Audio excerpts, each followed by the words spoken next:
Voice news और आपके साथ मैं हूं ममता सिंह। तो चलिए शुरुआत करते हैं आज की कुछ खास बड़ी खबरों से। गाजियाबाद के लौनी में 2 दिन पहले एक रिक्शा चालक को अगवा कर उसकी हत्या कर शव जंगल में फेंक दिया गया था। इस मामले में थाना लौनी पुलिस ने आरोपियों को गिरफ्तार कर हत्या का खुलासा किया है। आरोपियों ने हत्या मकान का किराया देने के लिए कर दी थी।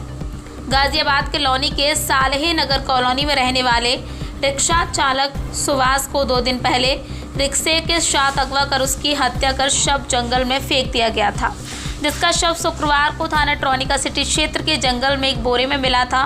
पुलिस ने इस मामले में खुलासा करते हुए 3 आरोपियों को गिरफ्तार किया है। गिरफ्तार आरोपियों ने रिक्शा चालक को बहाने से घर बुलाया था और उसकी हत्या कर शव को बोरे में भरकर जंगल में फेंक दिया गया था। सर, एक रिक्शा चालक गायब हुआ था, उसका शव अगले ही दिन मिला है ट्रोनिका सिटी क्षेत्र में। उस मामले में गिरफ्तारी की गई है। कितने लोग गिरफ्तार किए गए हैं? 2 दिन पहले थाना लोनी पर एक धारा 302, 201 के तहत मुकदमा पंजीकृत किया गया था, जिसमें मुकदमावादी ने बताया था कि उसके पिता की हत्या कारित करके नामजद अभियुक्तों के द्वारा और उसके शव को छुपा दिया गया। इसका सफल अनावरण करते हुए थाना प्रभारी निरीक्षक लोनी के नेतृत्व में टीम ने 4 लोगों की गिरफ्तारी की है, जिसमें विजेंद्र, रमेश, गोपाल और रिंकी है। सर, हत्या का क्या कारण रहा सर जो हत्या की गई है?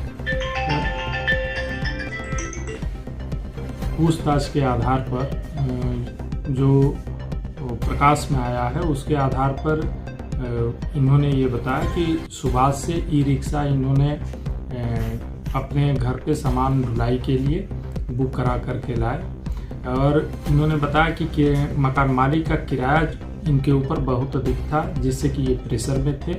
उसके आने के बाद इन लोगों ने प्लानिंग की कि यदि इसे मार करके और इसका जो ई रिक्शा था उस ई रिक्शा को बेच दें। सर, किराया कितना था जो बाकी था? 12,500 रुपये इन्होंने बताया कि 12,500 रुपये मकान मालिक का इनके ऊपर किराया निकल रहा था। उस किराया को चुकाने के लिए उन्होंने ऐसी विभत्स प्लानिंग कर ली और विभत्स तरीके से इस घटना को अंजाम दिया। सर, हत्या किस हथियार से की गई है और कहाँ शव फेंका गया था फिर इनके द्वारा? हत्या कारित करने में इन्होंने चाकू और खुरपे का, जैसा इन्होंने बताया कि इसका उपयोग किया था। इनकी निशानदेही पर चाकू और खुरपा दोनों बरामद कर लिए गए हैं और इनके घर ही से ई रिक्शा भी, मृतक का ई रिक्शा बरामद कर लिया गया। हत्या करने में कौन कौन शामिल थे और कितने लोग आज गिरफ्तार किए गए इस मामले में?